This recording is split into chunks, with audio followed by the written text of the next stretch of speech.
യുദ്ധം ഒരിക്കൽ തുടങ്ങിക്കഴിഞ്ഞാൽ അതിന് ദുഃഖത്തിനും വ്യത്യാസമില്ല. എവിടെയായാലും പൊടിയും കണ്ണീരും ഒരേ നിറമാണ്. ഇത് യുദ്ധത്തിൻ്റെ കഥയല്ല, മതിൽക്കപ്പുറത്തെ രണ്ട് കുട്ടികളുടെ കഥയാണ് പറയാൻ പോകുന്നത്. ഫലസ്തീനിലെ ഒരു ചെറിയ ഗ്രാമം. അവിടെ ജീവിക്കുന്നു അഹ്മദ് എന്ന 10 വയസ്സുള്ള ബാലൻ. അയാളുടെ ജീവിതം പൊടിയും വെടിയുണ്ടകളും ഒക്കെ നിറഞ്ഞൊരു ജീവിതമാണ് അഹ്മദ് എന്ന ആ 10 വയസ്സുള്ള കുട്ടിയുടേത്. മറുവശത്ത് മതിലിനപ്പുറം ഇസ്രായേൽ പട്ടണത്തിൽ ജോസഫ് എന്ന ബാലൻ. അവനും 10 വയസ്സേ ഉള്ളൂ. പക്ഷേ അവൻ്റെ കളിപ്പാട്ടം പിസ്സ രൂപത്തിലുള്ള പ്ലാസ്റ്റിക് തോക്കാണ്. അവർ ഒരേ സൂര്യനെ നോക്കി എന്നും എണീച്ചിരുന്നു, ഒരേ ആകാശം കാണുന്നു, പക്ഷേ ഒരുമിച്ച് കാണാൻ പാടില്ല. ഒരു ദിവസം അഹ്മദ് തൻ്റെ ചെറിയ പന്ത് മതിലിനപ്പുറം അടിച്ചു. അവൻ പേടിച്ചു. പക്ഷേ മറുവശത്ത് ഒരു ശബ്ദം കേട്ടു.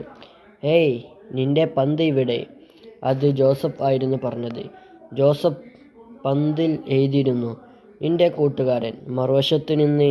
അന്ന് മുതലാണ് അവൻ കത്തുകൾ അയക്കാൻ തുടങ്ങിയത്.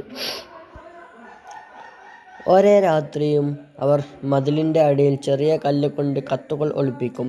ഒരിക്കൽ അഹ്മദ് എഴുതി, "യുദ്ധം കഴിഞ്ഞാൽ ഞാൻ നിന്നെ കാണും, പന്ത് കളിക്കും."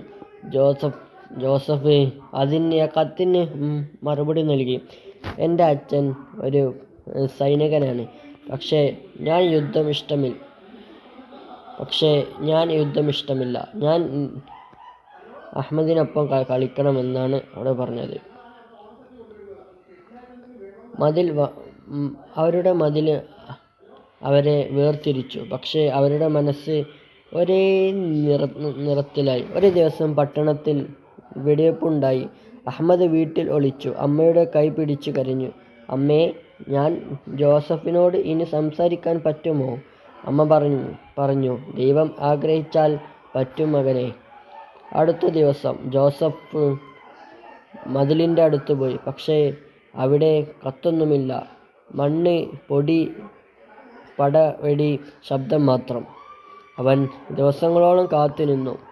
ഒരു ദിവസം കാറ്റിൽ പൊടിഞ്ഞു കിടന്ന ഒരു കഷ്ണം കണ്ടെത്തി.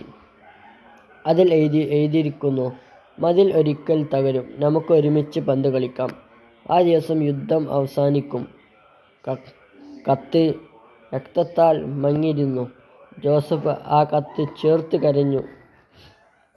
വർഷങ്ങൾ കഴിഞ്ഞു. മതിൽ ഇപ്പോഴും ഉണ്ട്, പക്ഷേ ലോകം ആ കഥ കേട്ടു. ജോസഫ് അഹ്മദിൻ്റെ ഓർമ്മയിൽ ഒരു ചാരിറ്റി സ്കൂൾ തുടങ്ങി.